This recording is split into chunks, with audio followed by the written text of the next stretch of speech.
Hi Scorpio, this is Jav. Welcome pa sa ating channel. At ito ay inyong Daily Gabay Tarot reading for May 9, 2025. Kung naka-resonate kayo, comment down. Kung hindi kayo naka-resonate, ibigay niyo po sa iba kasi general reading po ito.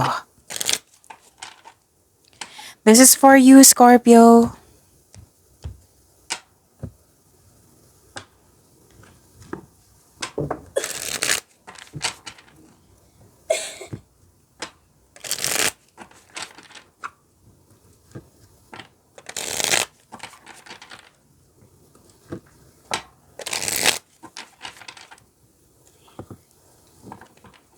Para po ito sa inyo, Scorpio.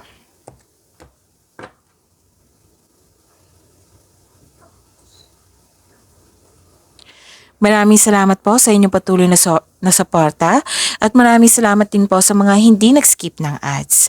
Gamitin ang reading na ito bilang gabay lamang sa mga hindi pa nag-subscribe. Subscribe na po kayo at click bell notification para malaman nyo na may bago tayong video. Para sa mga gusto magpa-reading, comment po kayo ng personal reading. Again, comment kayo ng personal reading and check my reply sa comment section.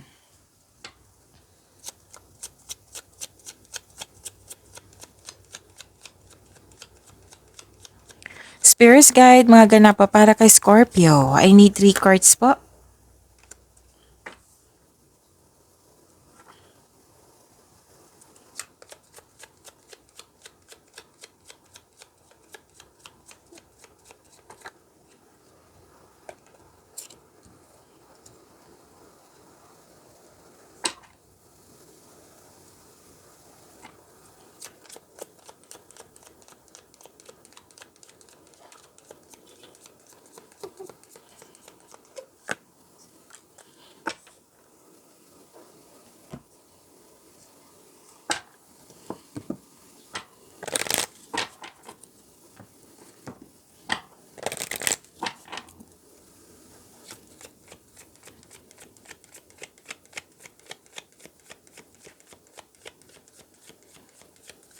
Spirit Guide, mga mensahe pa para kay Scorpio.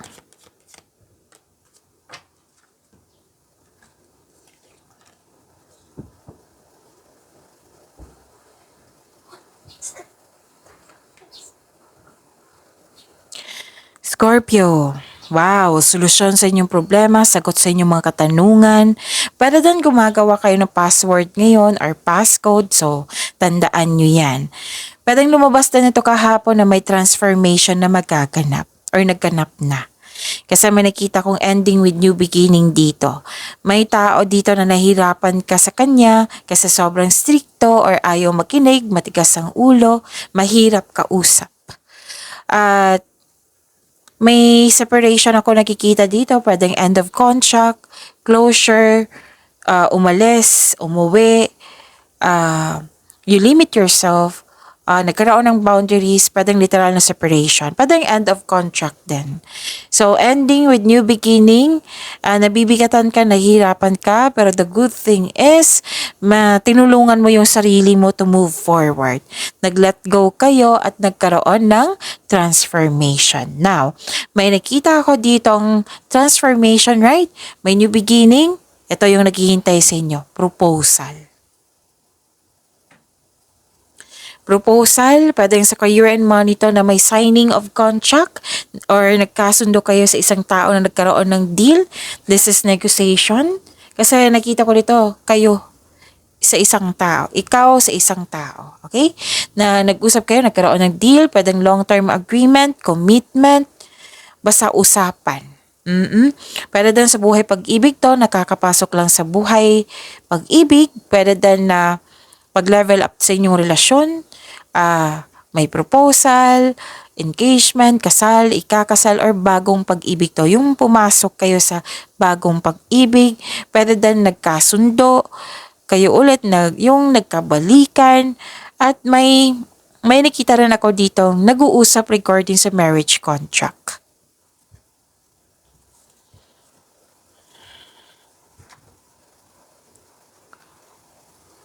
Message, wow, passion and pleasure, oh. Savor your life and finding sanctuary, opening to your spiritual source.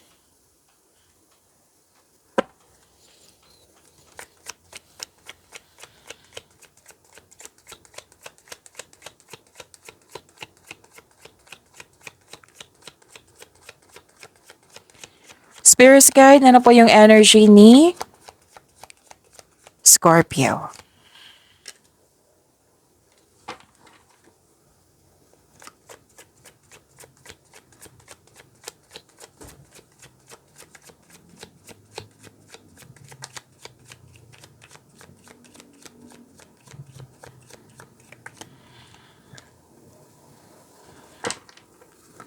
Kung may narinig kayo or may nakita kayong repeating message, meaning to say, pinupush ng cards niyo yan.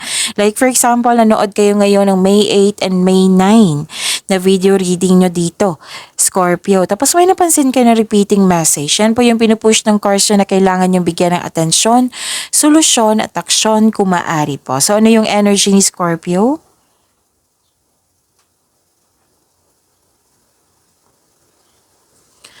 Okay, so this is movement, quick action. Binigyan mo ng agarang action. It might be this is an opportunity na binigyan mo ng agarang action or reaction. Prepare yourself na magiging busy kayo or busy sa kakaisip. May transition ako nakikita dito. This is the clarify dito sa inyo. Oracle cards na transition, transformation, full of movement. Okay? And may mabilisang desisyon akong nakikita dito. Pwede din na darating na yung inaantay mong mensahe or hinihintay mong tao or isang bagay, basta may dumating. So may parating na blessings na magbibigay ng saya sa iyo. Wow! Claim nyo po ha. Okay, so ang ganda po ng energy. So maaring may travel kayo ngayon, may lakad or isang taong or isang bagong tao na darating sa iyong buhay. So may nakita rin ako dito na may okay, so may nag-uusap dito na isang tao. Oh, importante yung pag-uusap, seryoso. Pwede din isa o maraming alok to ha. Oo, na may alok sa inyo. So, prepare yourself, magiging busy kayo. At may parating na new experience. What I meant is new opportunities. So, this is abundance. So, claim nyo ha. Ang ganda po. Ang ganda kasi successful completion din ito. Reaping rewards, accomplishment. Perfect time. May perfect situation dito, Scorpio. Ang ganda. Maaaring makatanggap kayo ng gantimpala or positibong resulta sa inyong mga ginagawa. So, celebrate your wins and acknowledge how far you've come and you're now ready to begin a new journey. Ang ganda. So, this is new beginning, new journey ha. Nag-clarify siya dito sa oracle cards nyo and sa tarot cards nyo po. So, may nakita rin ako dito ng ilan sa inyo tapos na ang construction ng dream house. And everything you have worked for is coming together. So, tagumpay ito. So, may celebration din ako nakikita dito. So, may matanggap ka dito, recognition, rewards. Pero pwedeng promotion din kasi nag-celebrate ka dito sa inyong celebrate your wins to panalong panalo.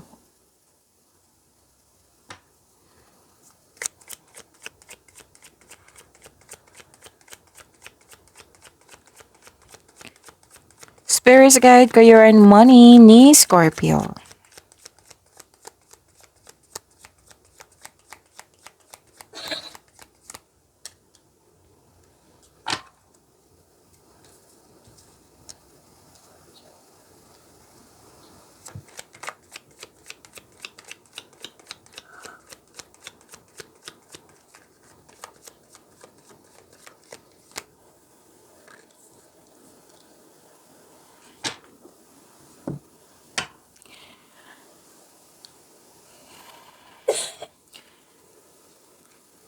Okay. Sa career and money niyo po, Scorpio, okay. May tuto sa inyong desisyon dito. Okay. Pwede din against sa traditional, like gusto mong mag-masteral or mag-board exam, may tutol. Oh, kasi gusto mong ma-follow yung traditional career path or moving up to the ladder of success. Pwedeng desisyon, ideas, plano ito, basta may tutol dito. At pwede din na gusto mo ng kasal pero may tutol kasi magastos na. So, ang sabi ng card dito, wag po daw kayo magalit. Alamin mo kung bakit siya tutol. Baka may magandang siyang dahilan or may may experience siya na kailangan mong iwasan para hindi din mangyari sa'yo. So, itanong nyo, hindi po daw kailangan magalit. Sabi po ng card nyo po.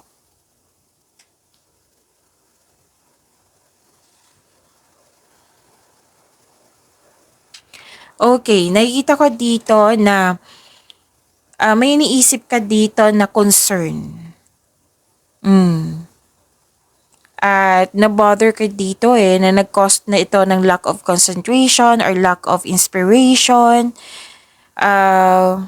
Huwag kayong mag-isip ng negativity kasi you are creating blockages. Kitang-kita ko dito. Nakakasama po yan sa inyo.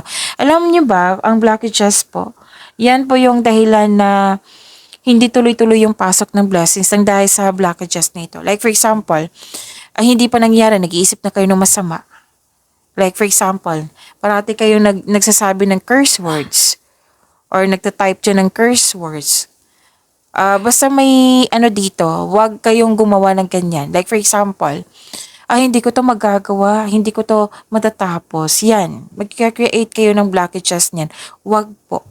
Wag nyo i-claim yan. Miss Jav, yan yun kasi nakikita ko, yan yung reality. Ganun, may dahilan na So, sabi yan ng card Pero nasa iyo yan. Nasa iyo yan kung gusto mo, then go ahead. Pero ang sabi ng card dito, eto, sinabi ko. Kung ano yung lumabas sa cards nyo, yan yung sasabihin ko. Kasi makaka-apekto to sa iyo. Na ayaw ng cards na mahirapan ka, mabibigatan ka. So you have to move forward. Help yourself. Alam ko makakaya mo to, Scorpio And alagaan nyo po yung pera nyo, alagaan nyo po yung career mo. Yan po yung sabi dito. Huwag po daw kayo magpabaya. Kasi nakikita ko dito na nawalan kayo ng gana ng dahil sa sitwasyon na hindi nyo gusto or sa taong may ginawang hindi mo gusto. Oo. So, kumbaga, wag sana maapektuhan yung career and money mo. So, alagaan nyo po yung kaperahan nyo. Alagaan nyo po yung trabaho nyo. At alagaan nyo din yung sarili nyo. Kung pagod kayo, then magpahinga. So, yun ha.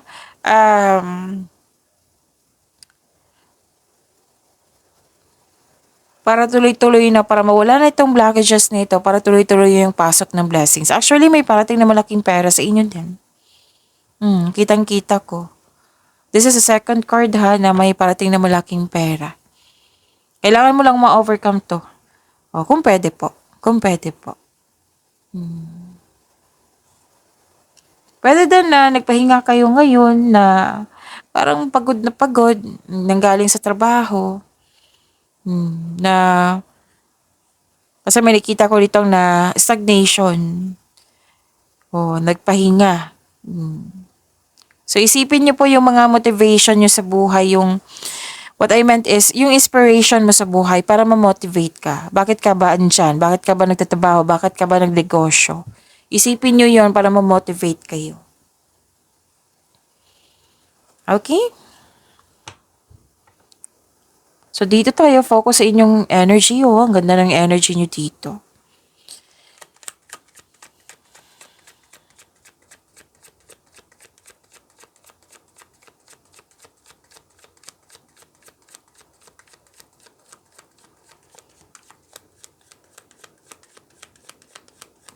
Spirits guide, love, life, self-love, partnership, and romance ni Scorpio.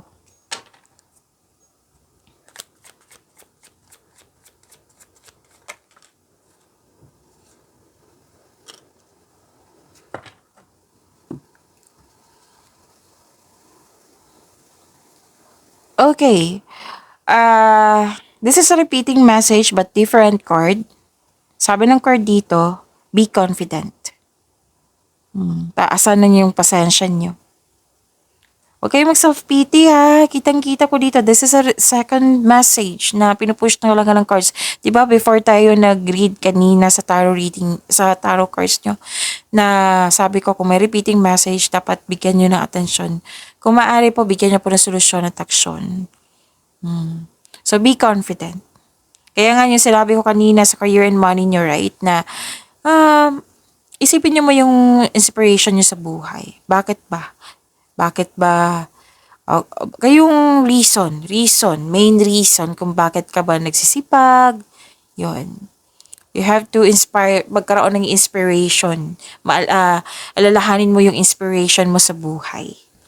Kasi nakita ko dito, naging lack of confidence, naging weak ka, madali ka mag-give up, you don't trust yourself, nag-self-pity nga eh. So, uncomfortable ka sa situation mo ngayon. So, ang advice ng card nyo dito, have faith in the universe, face your fears with self-confidence and courage. Magagawa mo to, Scorpio. Kayo pa, matapang kayo, and palaban kayo. Sago, kailangan mong harapin ito. Move forward with courage. You don't know your own strength until it is tested. So, yon. Ano pa? Kung kahapon pa to eh, kung hindi ako nagkakamali na gusto mong may kausap, pwede din nag-aalangan kayo mag-open up. So, open up. Kunin mo yung, improve your communication also. Yung kunin mo yung loob niya, kunin mo yung attention niya. Sabihan mo lang yung intro na, may open up sana ako sa iyo kasi naguguluhan ako, baka may opinion ka, or kung ito ay concern mo sa isang tao, then may open up sana ako, sana wag kang magalit kasi I'm telling you this na concern ko, kasi hindi ibig sabihin na kailangan may mali at tama, kailangan may panalo at talo, kundi para magkaayos, para maayos. Yan. Para makall mo yung attention niya. Para makinig siya sa iyo kung ano yung concern. Para din na kung hindi hanap kayo ng mga genuine na tao diyan na handang makinig sa iyo. Kung wala ka talagang tiwala, then kung mahilig kayo sa journal or diary, then do it. Kasi ang ganda niyan, ma-found out mo pa na, what I meant is ma-find out mo pa na kung ano yung punot dulo sa inyong concern. Okay, so, uncomfortable ka sa situation, face your fears with self-confidence, okay? Kasi may away ako nakikita dito, kaya ka not okay.